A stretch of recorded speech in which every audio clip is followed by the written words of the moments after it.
서울 마포구의 한 고깃집입니다.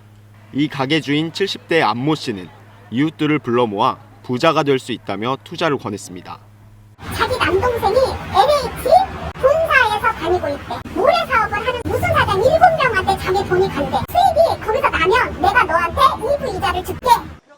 달마다 2%의 이자를 주고 원금도 나중에 돌려주기로 했습니다. 하지만 모두 가짜였고 안 씨는 지난 9월 잠적했습니다. 경찰이 파악한 피해자만 16명, 피해 금액은 300억 원이 넘습니다. 새 투자자의 돈으로 기존 투자자의 수익금을 주는 돌려막기 수법을 사용해 피해 규모가 커진 것으로 조사됐습니다.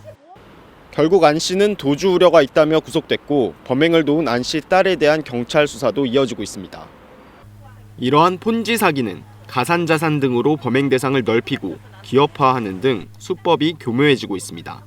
외부에서 봤을 때는 이 기업이 정말로 어떤 업체를 가지고 앱을 통해서 이제 다수를 상대로 거래를 이미 하고 있거나 이런 등으로 조직적인 신뢰를 쌓는. 특히 불법 사금융 피해자 중 36%가 60세 이상 노인인 만큼 복잡한 금융상품에 익숙하지 않은 노년층은 더욱 주의가 필요합니다. KBS 뉴스 원동입니다. 서울 마포구의 한 삼겹살집. 2달 전까진 동네 사랑방이었습니다.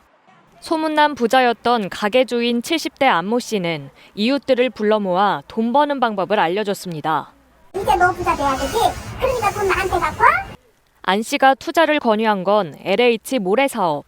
자기 남동생이 LH 본사에서 다니고 있대. 그 사업에 모래 사업을 하는 무슨 사장 7명한테 자기 돈이 간대. 수익이 나면 너한테 이부 이자를 줄게.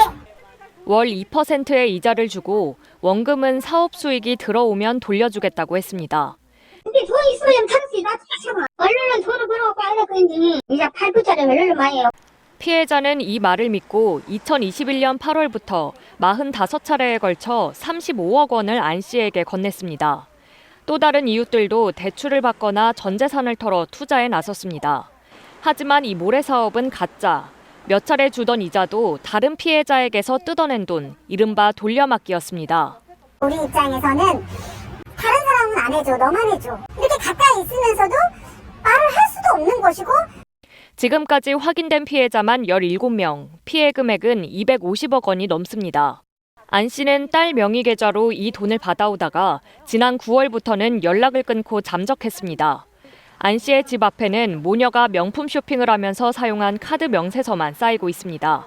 명품 가방, 명품 옷, 명품 화장품을 하루에도 수백만 원씩 쓴 그 카드 명세서를 보고 제가 진짜 통곡을 할 수밖에 없었고요. 이 사기꾼은 피해자들 돈을 가지고 이렇게 지금. 경찰은 안 씨 모녀를 출국 금지하고 수사를 이어가고 있습니다. KBS 뉴스 최인영입니다.